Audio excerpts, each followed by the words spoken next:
오늘 시편 제 19편 강의할 차례입니다. 이 시편은 다윗이 하나님 말씀을 얼마나 기뻐하고 사랑하며 사모하는지 그 마음을 나타낸 것입니다. 앞부분에서는 하나님의 창조물 안에 드러나는 하나님의 영광과 솜씨를 찬양한 것이고, 뒷부분에서는 하나님의 율법 안에서, 말씀 안에서 드러나는 하나님의 그 사랑이 얼마나 큰 것인지를 노래한 것입니다. 어떻게 하면 그 하나님 앞에서 상을 받는 자로 설 수 있는지 노래한 것입니다. 이 말씀을 통해서 우리도 어떻게 하면 하나님 앞에 그렇게 찬양 드리며 하나님 앞에 상 받는 자로 설 수 있을까, 이 시간 생각해보는 시간을 갖겠습니다. 1절에서 2절에 보면요, 시편 기록자는 하늘을 통해서 하나님의 영광과 솜씨를 노래합니다. 1절에는 눈에 보이는 파란 하늘입니다. 그 하늘은 하나님의 영광을 드러낸다고 했습니다. 이 드러낸다는 말은 손가락으로 꼽으면서 세는 것을 말합니다. 하나님의 영광이 얼마나 많은지, 얼마나 큰지 한번 세보자라는 겁니다. 그런데 하나님의 영광의 크기를 셀 수 있어요? 모양이 없고 셀 수가 없죠. 그러니까 그것을 많다라는 것을 나타내기 위해서 그것을 하나 둘 세어보면서 뭐라고 합니까? 와, 참 많다. 와, 참 하나님의 영광이 참 크도다, 많도다. 이렇게 세어보는 것을 말하는 것입니다. 영광이란 또 풍부하다는 뜻을 담고 있는 말입니다. 아주 찬란한 빛을 말하는 겁니다. 아주 밝은 빛이 강하게 나타나는 것을 말합니다. 그런데 그 실제로 밝은 빛이 아니고요, 하나님을 밝은 빛에 이렇게 비유한 것입니다. 그렇다고 햇빛이 쨍 뜨면 저게 하나님인가 보다, 그렇게 하시면 안 되고요. 하나님은 모양이 없으세요. 그런데 그 하나님의 영광이라는 말을, 뭐가 영광이에요? 별을 다른 사람 어깨에 별이 막 번쩍번쩍 하면은 그런 게 영광이에요. 빛나는 게. 그래서 하나님의 영광이 얼마나 크고 풍성한지 손으로 다 세보려고 하는데, 와, 정말로 많네요, 이렇게 말하는 것입니다. 또 밤하늘에 달과 별이 박혀있는 창공은 그 우주 너머를 말하는 겁니다. 푸른 하늘은 눈앞에 가까이 보이는 하늘이고요, 창공은 그 밖에 넘어 별과 달이 박혀있는 그곳을 보면서 하나님의 솜씨를 드러낸다고 했습니다. 창공은 하나님의 솜씨를 알려준다고 했는데, 알려준다는 말은 높은 곳에서 큰 소리로 선포하는 것을 말합니다. 큰 소리로 하나님의 영광과 오묘한 솜씨가 대조되는 겁니다. 밝은 낮에 햇빛이 비치는 그 시간을 보고 뭐라고 그랬어요? 하나님의 영광이 이렇게 밝은 빛에 비유를 한 것이고요, 밤하늘에 빛나는 별과 달을 보면서 와, 참 오묘하다, 솜씨 참 놀랍다, 이렇게 한 것입니다. 그래서 하나님의 영광과 그 놀라운 솜씨를 이렇게 비교하면서 찬양하고 있습니다. 2절에서는 하나님의 빛나는 영광이 말씀으로 연결이 되고, 밤은 낮이 바로 하나님의 빛나는 영광의 바로 말씀으로 연결되고, 밤은 밤의 오묘한 솜씨가 지식으로 연결됩니다. 낮에 하나님의 영광은 하나님의 말씀, 또 밤의 오묘한 솜씨는 하나님의 지식입니다. 낮은 낮에게 말씀을 전해준다라고 했습니다. 이 말이 무슨 뜻이냐면요, 이스라엘에 가면은 와디라고 부르는 건천이 있습니다. 전에 설교 시간에도 얘기했죠. 1년 내내 비가 흐르지 않아요. 그냥 골짜기예요. 그러다가 겨울철이 되면 비가 올 때, 우기때가 되면은 갑자기 물이 콸콸 흐르는데 홍수도 나고 그러는데 사실은 좋은 거예요. 갑자기 물이 닥치면 피해를 입는 거지만 비가 오는 건 이 사람들한테 축복이에요. 그 물이 가득 메말랐던 그 와디에 물이 꽉 차게 흐르는 것이 바로 이 말을, 바로 이 뜻입니다. 그래서 이 여기에서 보면은 낮은 낮에게 말씀을 전해준다고 했는데 전해준다는 말이 뭡니까? 이 메마른 건천에 물이 가득 흐르듯 하나님의 말씀을 가득 해서 어떻게 해준다고요? 전해준다고요. 파이프 같죠? 석유의 파이프라인과 같이 이렇게 전해주는데 그 물이 흘러서 가득 차서 흐르면서 풍성한 물이 흐르면서 전달되는 그 생명의 물이 전달되는 그 그림을 상상하면서 그게 바로 뭐예요? 하나님의 생명의 말씀이 그렇게 강물처럼 흘러서 전달이 된다는 것입니다. 또 밤은 밤에게 지식을 알려준다고 했습니다. 밤하늘의 달과 별들은 하나님의 엄청난 지식을 드러낸다는 것입니다. 그래서 3절에 그 이야기라는 말은 대화를 하는 것입니다. 또 말소리는 라는 말은 말한 내용을 말하는 겁니다. 그러면 대화나 그 말한 내용을 전달하는 거나 직접 대화하는 내용이나 아니면 말한 내용도 알 수가 없다고요. 누가 말한다고요? 낮에 해가, 밤에 달과 별들이 말을 하는데 그 말은 안 들린다고요. 그럼에도 불구하고 뭐라고 말해요? 그게 놀라운 거예요. 여기서 이 말이 무슨 뜻이에요? 만들어 놓은 물건을 보면 그 사람의 솜씨와 지식을 알 수 있어요. 그렇죠? 제가 이렇게 만들어 놓은 걸 보면 잘못됐네, 저기 떨어졌네, 솜씨가 좋지 않군요. 예, 이렇게 만들어 놓은 것을 보면은 그 사람의 솜씨와 지식을 알 수 있습니다. 그렇죠? 지식이 없는 사람이 엄청난 집을 지을 수 없고 멋진 가구를 만들 수 없죠. 멋진 가구를 만들어 놨으면은 우와, 이 사람은 목공에 관해서 지식도 있고, 그죠? 솜씨도 있구나 하는 걸 알 수 있죠. 바로 또 뭐예요? 어떤 전자제품이나 기계 같은 것을 만들어 놨다 하면은 전자공학과 그 일에 대한 솜씨와 지식이 대단하다는 것을 알 수 있습니다. 이처럼 그래서 하나님의 창조물을 보니까, 달과 별들을 보니까 하나님의 솜씨가 정말로 놀랍다. 하나님의 창조물들을 보고서 하나님의 솜씨와 지식이 정말로 놀랍다라고 말하는 겁니다. 그런데 그것들이 내게 말은 해주지 않지만은 그럼에도 불구하고 하나님의 지식과 말씀이 퍼져나간다는 것이 4절에서 6절에 나옵니다. 그 하나님의 말씀과 지식이 온 세상에 퍼져나간다는 것입니다. 그래서 4절에서는 그 소리가 온 누리에 퍼지고 라고 했습니다. 이 말이 무슨 뜻이냐면요, 그들의 줄자는 온 땅을 잰다, 이런 말입니다. 땅을 다 재려면 어떻게 해야 됩니까? 오늘날은 비행기에서 빛으로 탁 쏴가지고서 거리를 잴 수 있지만 옛날에는 뭐예요? 자가지고 한 번, 두 번 이렇게 재야 되죠? 그럼 온 땅을 다 짚고 가야 되는 겁니다. 세번역과 개역개정은 모두 줄자를 70인역 구약성서를 따라서 소리라고 의역을 했습니다. 근데 이건 원래 줄자입니다.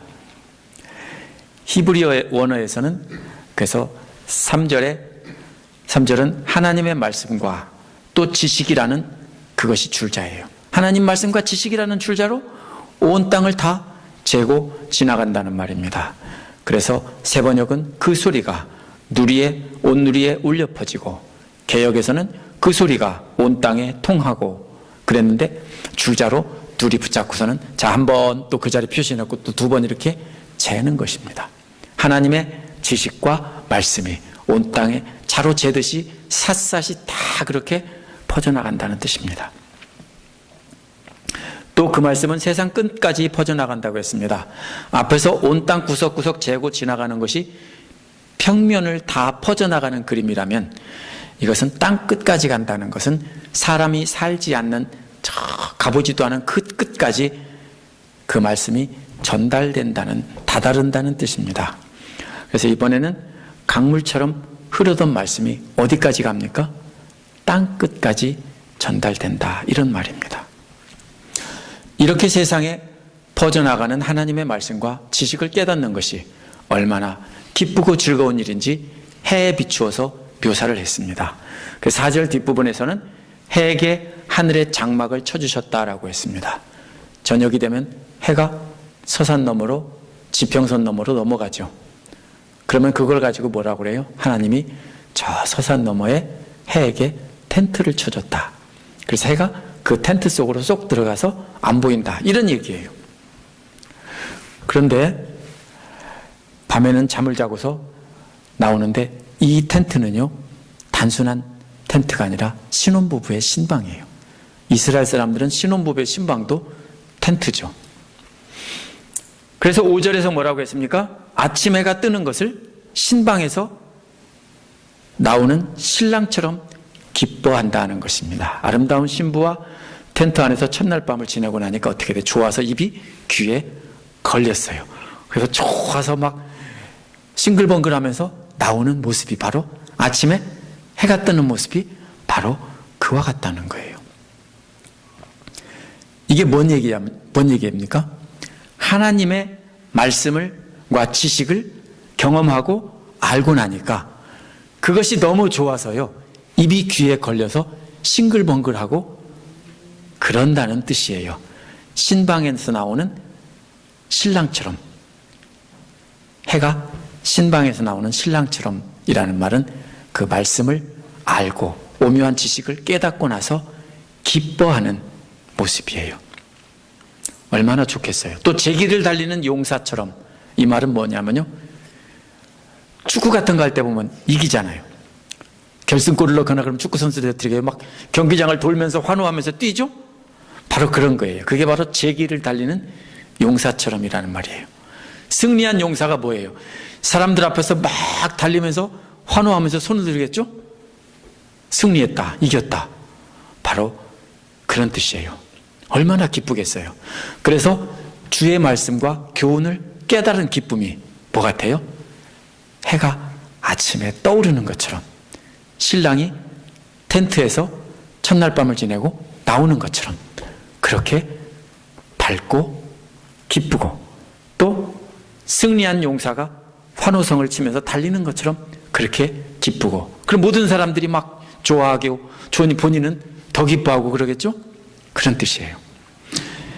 이 부분은 우주 만물을 창조하신 창조주의 영광을 묘사한 것이고, 그거를 깨닫고 나니까 이것이 그렇게 기쁘다라는 거예요. 그래서 창세기에 나온 내용을 말한 것입니다. 하지만 하나님의 말씀과 지식을 아는 기쁨이 전부 다가 아니에요. 그래서 6절에 뭐라고 했어요? 그 해가 하늘 이 끝에서 저 끝까지 돌아가니 그 뜨거움을 피할 자가 없다라고 했어요. 이번에는 하나님의 말씀과 지식이 해가 지나가는 것 같아요.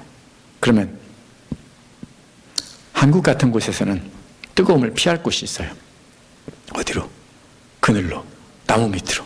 근데 이 사막에서는 피할 곳이 없어요. 아무도 피할 곳이 없어요. 이스라엘은 사막이잖아요. 사막에서는 피할 곳이 없어요. 그냥 햇빛을 다 받아야 돼요. 뭐예요? 하나님 말씀과 그 교훈과 그 지식이 전해지는 것이 햇빛이 비치듯 그렇게 쫙 비치는데 아무도 그것을 피할 수 있는 사람은 없다라는 거예요. 하나님의 말씀의 능력과 말씀과 지식의 능력을 말한 것입니다. 하나님의 말씀, 지식이 하나님의 영광을 알게 하고 구속의 은혜를 깨닫게 하는 강한 능력이 있는데 아무도 그 영광과 구속의 은혜를 피할 자가 없다는 겁니다. 단지 누구만 있습니까? 받았음에도 불구하고 거부하고 받아들이지 않는 것뿐이고, 그 빛이 비치지 않는 곳은 없다라는 거예요. 모든 사람에게 다 비추는데 사람들이 안 받아들이는 거죠. 그런 뜻입니다. 그 7절에서 9절은 이러한 하나님의 말씀과 지식의 다양한 부분에 대해서 설명한 부분입니다. 앞에서는 창조주 하나님, 이번에는 뭐예요? 말씀을 주신 하나님. 그래서 보면 먼저 7절에서 교훈과 증거가 나옵니다. 주님의 교훈이라는 말은 원어에서 여호와의 토라입니다. 토라라는 말은 창출레민신이 바로 토라입니다. 모세오경을 뜻합니다. 창세기부터 신명기까지 기록된 하나님의 말씀이 완전해서 사람에게 생기를 북돋워 준다는 것입니다. 이 생기를 북돋워 준다는 말은요, 죽어가는 생명을 다시 살려준다는 말입니다. 무슨 뜻입니까? 사람이 언제 죽어갑니까? 먹을 것이 없으면 죽어갑니다. 그렇죠? 물이 없으면 죽어갑니다. 그럴 때 다시금 물을 마시게 하고 먹을 것을 주면 다시 생기가 돌아나고 살아나죠. 바로 그 얘기를 하고 있습니다. 여호와의 토라를 잘 듣고 마음에 새겨서 따라서 살면 죽어가는 영혼이 생기를 얻고 살게 된다라는 뜻입니다. 생기를 북돋워 준다는 말은 생명을 되돌려 준다는 것입니다. 말씀을 잘 듣고 그 말씀을 따라서 그대로 살아가게 되면 생명을 얻는데, 반대로 뭡니까? 그렇지 않으면 죽는다는 거죠. 음식을 먹으면 죽어가는 생명이, 육신의 생명이 생명을 얻고 다시 살아나는 것처럼 토라를 먹으면 죽어가는 영혼이 생기를 얻고 회복된다, 이런 말입니다. 또 주님의 증거라는 말은 말씀에 나타난 높은 기준과 분명한 경고입니다. 이만큼은 해야 돼. 안 하면 뭐라고 그래요? 벌을 받을 거야. 이런 식으로 말하는 것이 높은 기준과 분명한 경고입니다. 그 증거는 하나님께서 어떤 수준의 경건을 요구하는지를 알려줍니다. 어떻게 하면 하나님으로부터 징계를 피할지도 알려줍니다. 그 주님의 증거는 그래서 어리석은 자를 현명하게 만들어준다는 것입니다. 왜요? 어리석은 자가 누구예요? 어리석은 종이 누구예요? 주인한테 맨날 혼나고 맞으면서 억지로 일하는 게 어리석은 종이죠? 반대로 미리 알아서 척척하는 종은 지혜로운 종이죠? 그런 것처럼 바로 마찬가지입니다. 어리석은 자를 현명하게 만들어주는데 뭐가요? 주님의 증거가. 이렇게 해야 돼. 이렇게 안 하면 하나님이 이렇게 벌 주셔. 이거를 알고 있으면 그것에 따라서 행동하기 때문에 저절로 지혜로운 자가 된다는 거예요. 어리석은 자가 지혜롭게 된다는 거예요. 세상 사람들은 세상적인 기준에 따라 좋은 학교 나왔고 공부 많이 해서 학위가 있고 그러면은 우와, 지혜롭다, 똑똑하다, 이렇게 평가를 하죠, 일단. 그런데 사실 그렇지 않아요. 세상에서 아무리 똑똑해도 하나님 앞에서 미련한 사람들이 너무 많아요. 그래서 세상 사람들은 그렇게 따지지만 현명함이란 그렇게 결정되지 않습니다. 세상적으로 볼 때 아무것도 아닌 것 같은 사람도 하나님의 말씀에 나타난 높은 기준과 분명한 경고들에 귀를 기울이고 살아가다 보면 누구보다도 더 지혜로운 사람이 된다는 것입니다. 느끼세요? 맞죠? 우리 집사님들 제가 무시하는 건 아니에요. 사실 세상 사람들이 삐까뻔쩍한 사람들이 보면 저도 별것 아니고 우리 집사님들도 세상 사람 보기에 그래요. 그죠? 미국에 삐까뻔쩍한 사람 많잖아요. 애플에 이런 잡스인가 이런 사람들 같은 사람들 많잖아요. 근데 우리는 그런 사람이 아니잖아요. 근데 우리가 더 똑똑해요. 똑똑한 사람들은 자살도 하고 그러는데 우리는 훨씬 더 똑똑해요. 현명해요. 왜? 하나님 말씀에 따라서 우리가 행동하니까. 그래서 하나님의 말씀으로 들려주는 그 말씀에 따라 경고에 따라 하고 하지 않고를 하면 우리는 지혜로운 자가 돼요. 제가 그래서 우리 어머니가 사실은 학교를 다닌 적이 없는데, 다닌 적은 있어요. 일제시대 때 아까이 이런 거 배웠대요. 1학년 조금 다니다 말으셨어요. 그런데 우리 어머니가 언제 지혜로워지셨나 보니까 40대 중반쯤부터, 그때쯤 됐나요? 제 선친께서 돌아가시고 나서 교회 다니면서부터 성경을 계속 날마다 앉아서 계속 성경을 읽으세요. 그리고 새벽기도 그때부터 지금까지 80년도부터 지금까지 한 번도 안 빠지세요. 지금은 빠져요. 다치셔가지고. 그런데 그렇게 되다 보니까요, 말씀을 하실 때마다 공부 많이 한 사람보다 훨씬 지혜로운 말씀을 많이 하세요. 어디서 나온 줄 아세요? 하나님 말씀에서 나온 거예요. 우리 장권사님도 그래요. 제가 볼 때마다 깜짝깜짝 놀라져요. 그 장권사님 많이 만나지는 않지만 만나서 얘기할 때마다 깜짝깜짝 놀라죠. 원래 똑똑하시지만 하나님 말씀을 아시니까 더 지혜로우세요. 뭐가 그렇게 만드는 거예요? 하나님 말씀을 경고를 따라서 행동하고 안 하니까 그런 거예요. 8절에 주님의 교훈이라는 말은 목자가 양들을 꼼꼼하게 살핀다는 말에서 온 말입니다. 하나님이 말씀으로 자세한 부분까지 꼼꼼하게 돌보고 알려주시는 말씀이에요. 말씀을 통해서 우리의 삶의 세밀한 부분까지 다 알려주시는 것을 말합니다. 이러한 교훈은 정직하다라고 했는데 원어는 사실 이게 똑바로 세워져 있다라는 말이에요. 하지만 이것이요, 막대기가 똑바로 세워져 있다는 뜻이 아니라 토기장이가 흙으로 만들어서 불에다 구워서 꺼내야 바로 뭐를 알 수 있어요? 잘 만들어졌나 알 수 있죠. 구울 때 깨지기 때문에. 구워서 탁 꺼내고 보니까 와, 참 잘 나왔다. 이게 바로 뭐예요? 바르다라는 말이에요. 바로 세워졌다, 정직하다, 이 말이 바로 그거예요. 그러면은 이건 무슨 말입니까? 만든 것을 보고 기뻐한다는 뜻이에요. 그래서 하나님께서 참 잘 만들었다, 하나님이 만드신 교훈 세세한 부분까지 다 얘기하고 있죠. 그런 걸 보고 우리가 뭐예요? 참 하나님도 잘 만드셨다라고 스스로 생각하는데, 그리고 기뻐하시는 거예요. 그러면 그 교훈을 따라 사는 우리도 역시 뭐라고 그래요? 와, 참 쟤들 참 잘 만들었다 그러는 거예요. 왜? 하나님이 잘 만드신 세세한 교훈을 따라서 잘 사니까 마치 잘 구워진 도자기처럼 참 잘 만들어졌다, 이렇게 하나님께서 감탄하고 기뻐하시는 거예요. 그래서 시편 기록자도 하나님의 기쁨을 알고 함께 기뻐한다라고 한 것입니다. 그래서 보면은 기쁨을 안겨주고 그랬죠. 정직하여서와 기쁨을 안겨주고가 왜 말이 그냥 알면 통하지 않는데 그렇게 말하면은 이해가 돼요. 잘 만들어졌다, 그래서 참 기쁘다, 이런 말입니다. 그 다음에 나오는 게 또 뭐가 있습니까? 주님의 계명이라는 말은 명령을 내리시는 말씀의 권위를 말합니다. 이렇게 하라, 하지 말라라고 경고하는 말씀의 권위예요.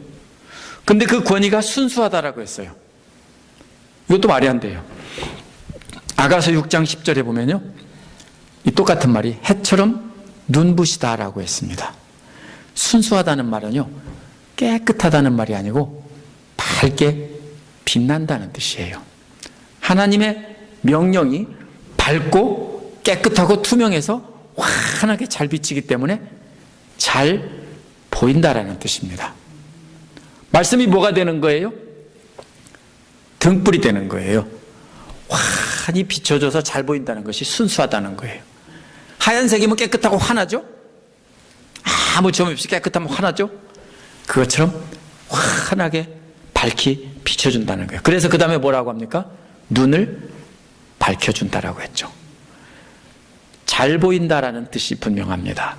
찬란하게 빛나는 하나님의 말씀의 권위가 우리의 갈 길을 환히 비춰줘서 우리의 눈이 잘 보고 따라갈 수 있다는 것입니다. 또 9절의 주의 말씀이란 주님의 두려움이란 뜻입니다.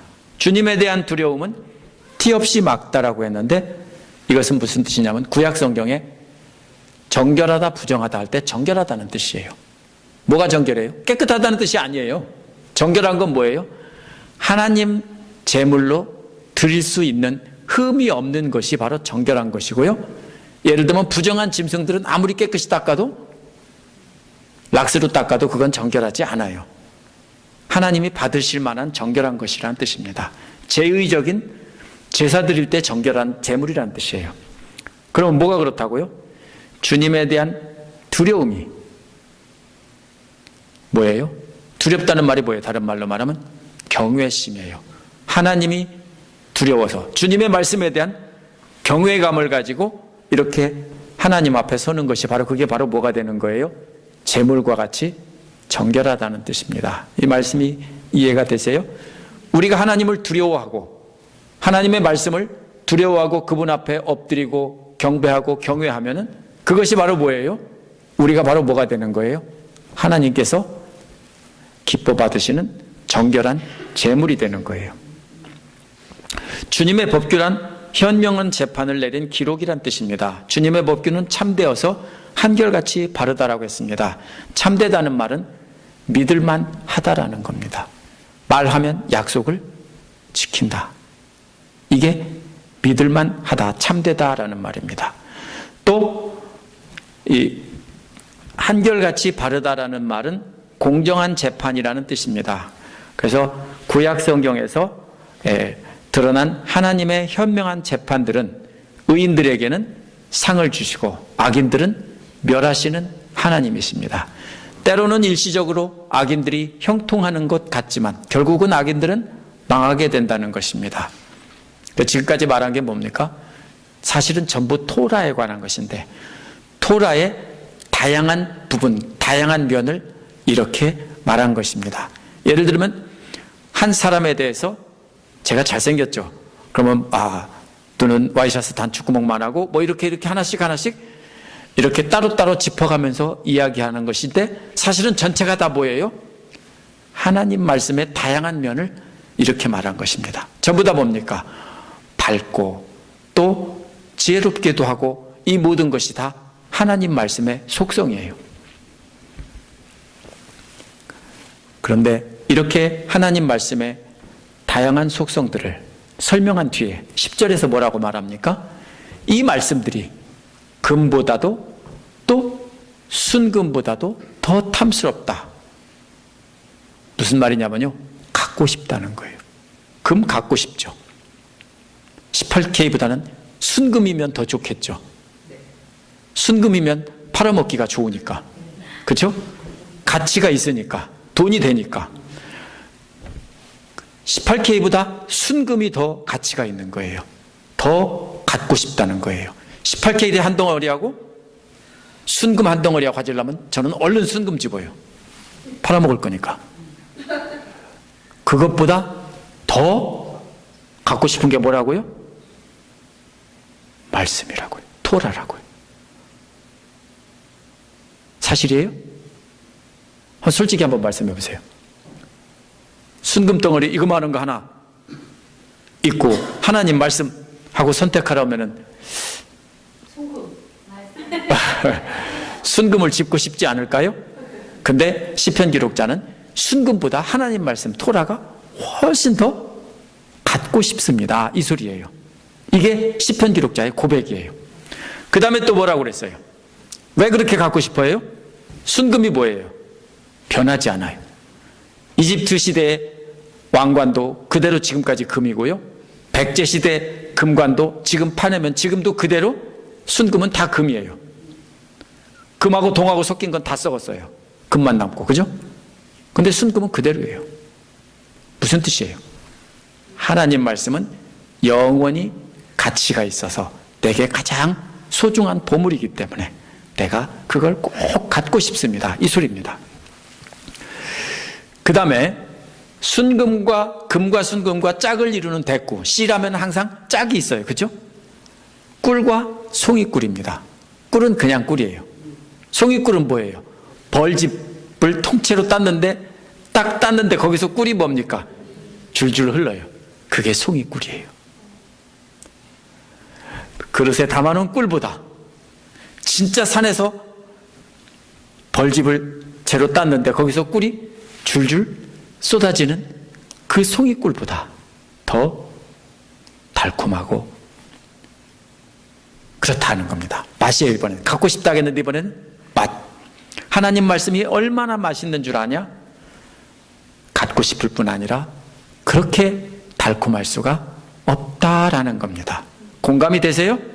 네. 11절은 이렇게 갖고 싶어하고 달콤하게 느끼는 사람이 받을 상입니다. 어떤 상을 주십니까? 그런 사람들에게는 이렇게 간절히 사모해서 갖고 또 그 맛을 진정으로 느끼면서 간직하는 사람은 그 말씀을 따라 그 경고를 따라 지킬 것이기 때문에 이렇게 상을 받을 것이라는 것입니다. 우리가 주의해야 될 것은 내가 잘해야지가 아닙니다. 말씀이 사모하고 말씀을 채우지 않는 상태에서 내가 아무리 노력해도 그것은 내 노력에 불과하고요. 하나님 기뻐하시는 사람이 될 수가 없습니다. 먼저 시편 기록자처럼 간절하게 이렇게 말씀을 사모하고 말씀을 붙잡고 그 말씀의 단맛에 느끼면서 그렇게 간직하며 따라 살면 저절로 상을 받는다는 것입니다. 그러나 문제는 뭡니까? 깨닫지 못한 죄입니다. 말씀을 미처 다 알지 못해서 죄가 죄인 줄 모르고 행한 죄가 있잖아요. 그거 어떻게 해요? 12절은 어느 누가 자기 잘못을 낱낱이 알 수 있겠습니까? 다 알 수 있어요? 모르죠. 지금도 모르는 죄가 있죠. 근데 하나님은 아시는 죄가 있겠죠.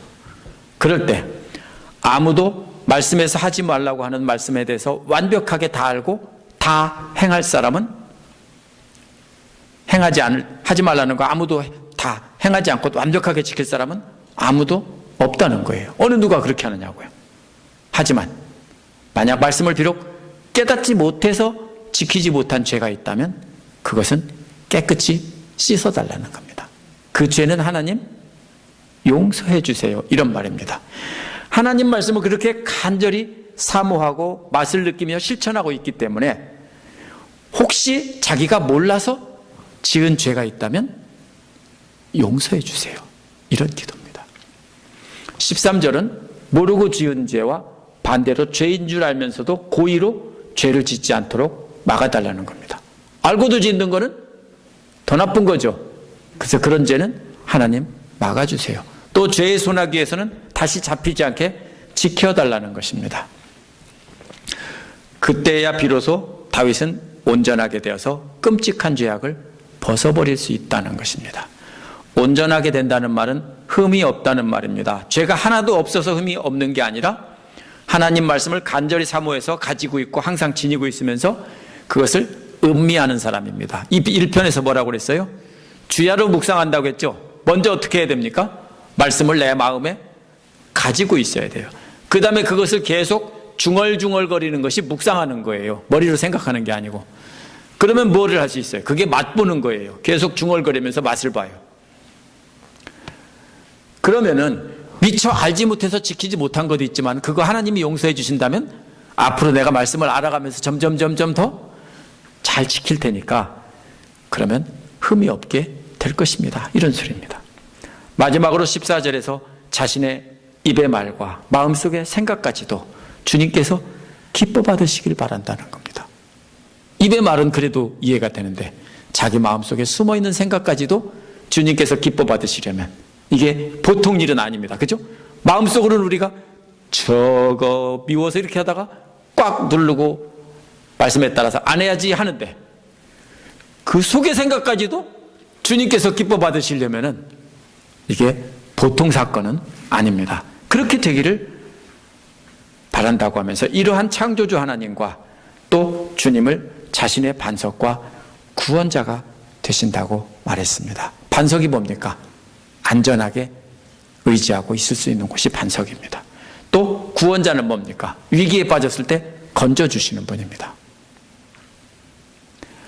이 시편은 창조주 하나님의 광대하고 놀라운 지식과 솜씨와 또 토라의 세세한 부분까지 꼼꼼하고 세세하게 기록하신 주님의 섬세하신 지식과 솜씨를 같이 노래하고 있습니다. 이러한 하나님의 솜씨는 온 우주 만물을 주관하시고 지극히 작고 미약한 우리에게 성경 구절 작은 거 하나까지도 다 세심하게 기록해서 배려하고 계십니다. 스케일이 뭡니까? 온 우주 만물을 창조한 것에서부터 진짜 별것도 아닌 것 같은 것까지도 성경에 기록해놓고 이런 것도 하지 말고 저런 것도 하지 말고 이렇게 다 써놨죠. 그렇게 세세한 부분까지 다 이렇게 배려하시는 분이라고요. 그 하나님 앞에서 숨길 죄는 아무것도 없습니다.